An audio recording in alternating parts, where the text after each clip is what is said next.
প্রদান করবেন সেদের আঙুলটায় গবেষণায়রত আমাদের ঐতিহ্যের সন্তান বরেন্দ্র সত্যানন্দ নরবান্ত মহোদয়। আমি সক্রিয় ভান থেকে সহকর্মদেশনা প্রদান করার জন্য বিনম্র বন্দনা জ্ঞাপন করছি।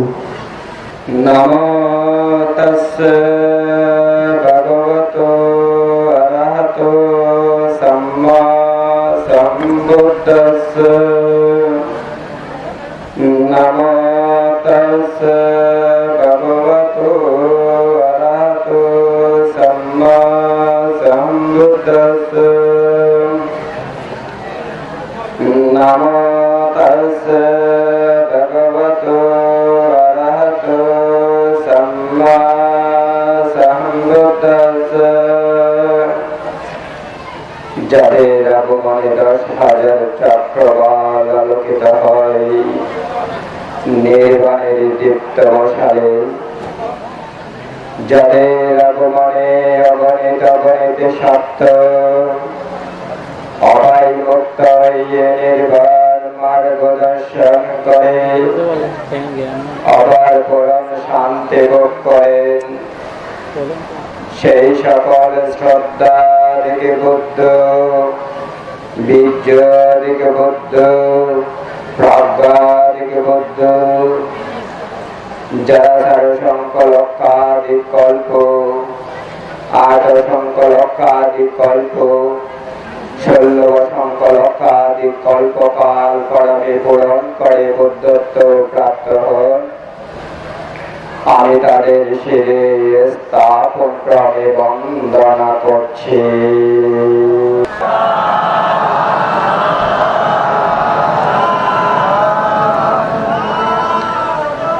আজ 28 এপ্রিল 2017 ইংরেজি এই পুণ্যময় অনুষ্ঠানে উপস্থিত আমার অগ্রজ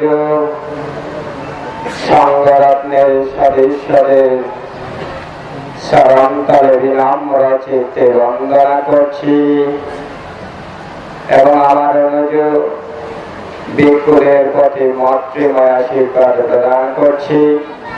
দূর দূরান্ত থেকে আগত নির্বাণকামী সদ্ধর্মবান উপাসক উপাসিকা বৃন্দ সকলকে আমি আমার অতিথির জন্ম জন্মান্তরে সঞ্চিত দানময় পুণ্য, শিলাময় পুণ্য এবং ভাবনাময় পুণ্য রাশি জগতের কল্যাণ সহ আপনাদের সকলের নির্বাণ প্রাপ্তির হেতু এই কামনায় বিতরণ করছি।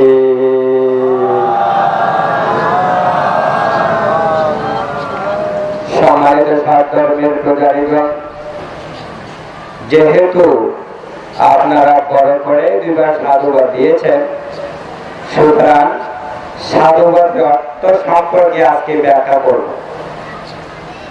সাধুবাদের অর্থ হচ্ছে, বাংলায় বলা হয় সাবাস সাবাস সাবাস, ইংরাজি বলে well done well done well done, কিন্তু আমাদের বুদ্ধিস্টিক ওয়ে কি বলে?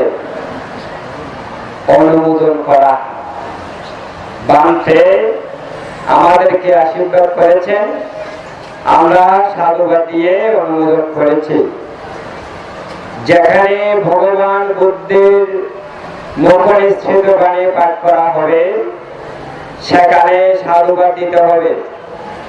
যেখানে সংঘরত্নের সদস্যগণ আশীর্বাদ প্রদান করবে সেখানে সাধুবাদ দিতে হবে। যখন কোন ভিক্ষু সাধনা করে আর্য পথ লাভ করেছেন, ওনার দেশনার মধ্যে যদি বলে তিনি সাধনা করতে গেলে সোদাপত্তির মার্গ লাভ করেছে, সাধুবাদ দিতে হবে। সোদাপত্তি ফল লাভ করেছে, সাধুবাদ দিতে হবে। সৎকৃতাগামী মার্গ লাভ করেছে, সাধুবাদ দিতে হবে। সৎকৃতাগামী ফল লাভ করেছে, সাধুবাদ দিতে হবে। অনাগামী মার্গ লাভ করেছে, সাধুবাদ দিতে হবে।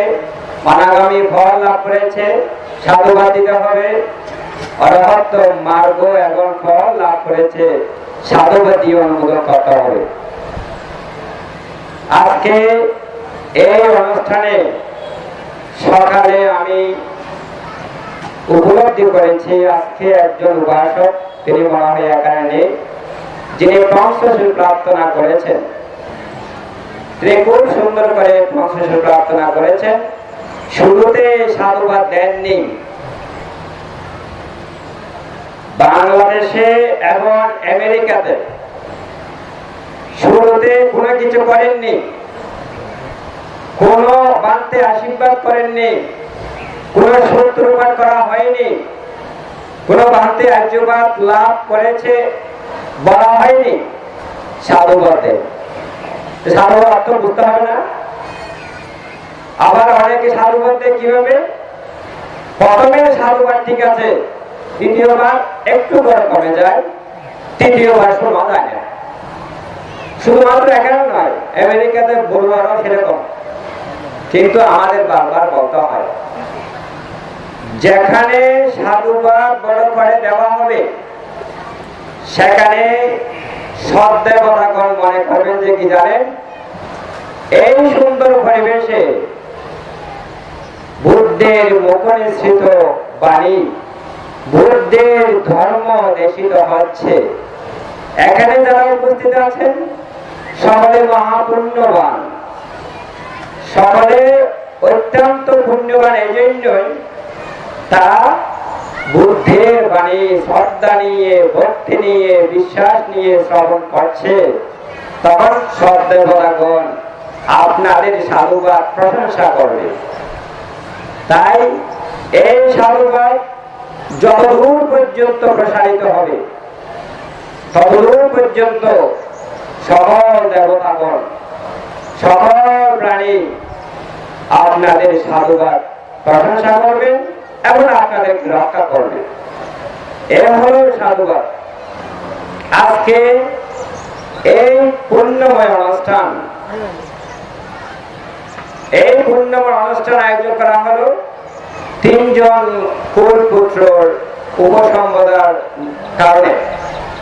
এখন একজন উরসজাত সন্তান যখন বুদ্ধ শাসনে দান করা হয়, কিরকম অপ্রমেয় অপ্রমেয় পুণ্য রাশি সঞ্চিত হয় সেটা আপনারা অনেকে জানেন।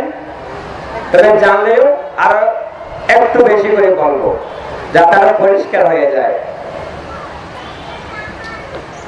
আপনারা হয়তো শুনেছেন সম্রাট অশোকের কাহিনী। সম্রাট অশোক তিনি জন্মগত বৌদ্ধ ছিলেন না।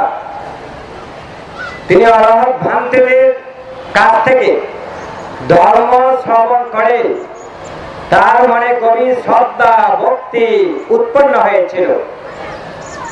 তখন তিনি সিদ্ধান্ত নিয়েছিলেন, আমি ৮৪,০০০ চৈত্য নির্মাণ করব। ৮৪,০০০ চৈত্য বিভিন্ন জায়গায় আমি নির্মাণ করব, যেহেতু আমাদের ধর্ম স্কন্ধ কত ৮৪,০০০ ধর্ম স্কন্ধ। তাই তিনি ৮৪,০০০ চৈত্য নির্মাণ করবেন। ৮৪,০০০ চৈত্য নির্মাণ করার পরে এখন অরহতগণরা চিন্তা করলেন, সম্রাট অশোকের আরো যাতে বেশি শ্রদ্ধা উৎপন্ন হয়, আমরা এক স্থান থেকে ৮৪,০০০ চৈত্র অনুষ্ঠান তাকে ঋদ্ধির মাধ্যমে দেখাবো। তখন অরহতগণরা কি করলেন, সম্রাট অশোককে ঋদ্ধির মাধ্যমে এক স্থান থেকে ৮৪,০০০ চৈত্রের অনুষ্ঠান দেখিয়েছিলেন। সম্রাট অশোকের আরো বেশি শ্রদ্ধা উৎপন্ন হয়েছিল। সেই সময় সম্রাট অশোক চিন্তা করলেন, আমি একমাত্র বৌদ্ধ শাসনের উত্তরাধিকারী হয়েছি, আর কেউ নয়। সেই সময় অরহতগণ বললেন, আপনি এখনো বৌদ্ধ শাসনের উত্তরাধিকারী হতে পারেননি। তখন সম্রাট চিন্তা করলেন, আমি ৮৬,০০০ চৈত্য নির্মাণ করেছি, এরপরেও আমি বৌদ্ধ শাসনের উত্তরাধিকারী হতে পারিনি, কি করলে বৌদ্ধ শাসনের উত্তরাধিকারী হতে পারবো? তখন আলাউদ্দিন বললেন, যতক্ষণ পর্যন্ত আপনার ঔরসজাত সন্তান বৌদ্ধ শাসনে দান করতে পারবেন না, তখন এই পর্যন্ত আপনি বৌদ্ধ শাসনের উত্তরাধিকারী হতে পারবেন না। তখন সম্রাট কি করলেন, বাড়িতে ফিরে গেলেন। বাড়িতে ফিরে যাওয়ার পরে ওনার পুত্র মহেন্দ্র বাবাকে দেখার সাথে সাথে বললেন, বাবা আমি প্রব্রজিত হতে চাই, আপনি আমাকে বৌদ্ধ শাসনে দান করুন। তখন সম্রাট বললেন, বাবা আমিও সেটা মনে মনে চিন্তা করেছিলাম, তোমাকে বৌদ্ধ শাসনে দান করব, কিন্তু আমি তোমাকে বলার জন্য সাহস পাইনি। ঠিক আছে, তোমাকে আমি বৌদ্ধ শাসনে দান করব। বাবার সাথে ছেলের সাথে যখন কথা হয়েছিল, মেয়ে শুনেছিল, সঙ্গমিত্র। এখন মেয়ে বললেন, বাবা আমিও ভিক্ষুণী হতে চাই, আমাকে বৌদ্ধ শাসনে দান করুন। তখন সম্রাট চিন্তা করলেন, দুজনকে বৌদ্ধ শাসনে দান করে দেব। একজনের ভিক্ষু হলেন মহেন্দ্র, আরেকজন ভিক্ষুণী হলেন সঙ্গমিত্র। এই দুইজন শ্রীলঙ্কায় গিয়ে ধর্ম প্রচার করেছিলেন। শ্রীলঙ্কার বৌদ্ধ প্রধান দেশ, একমাত্র মহেন্দ্র এবং সঙ্গমিত্র দুজনের অবদান, মহা অবদান। ঠিক অনুরূপ সম্মানিত সদ্ধর্মের প্রচারীগণ, আজকে এই বৌদ্ধ শাসনে ৩ জন পুত্র দান করা হলো। যে বা যারা দান করেছে তারাই বৌদ্ধ শাসনের উত্তরাধিকারী হয়েছে। তাদের অপ্রমেয় পুণ্য রাশি সঞ্চিত হয়েছে। এখন ভিক্ষু শব্দ অর্থ কি? আজকে সকালে আমাদের পরম পূজ্য কুশায়াম বান্তে ব্যাখ্যা করেছেন ভিক্ষু সম্পর্কে।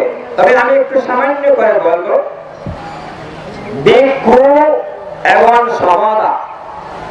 ভগবান বুদ্ধের সময় বক্ষল নামে একজন ভিক্ষু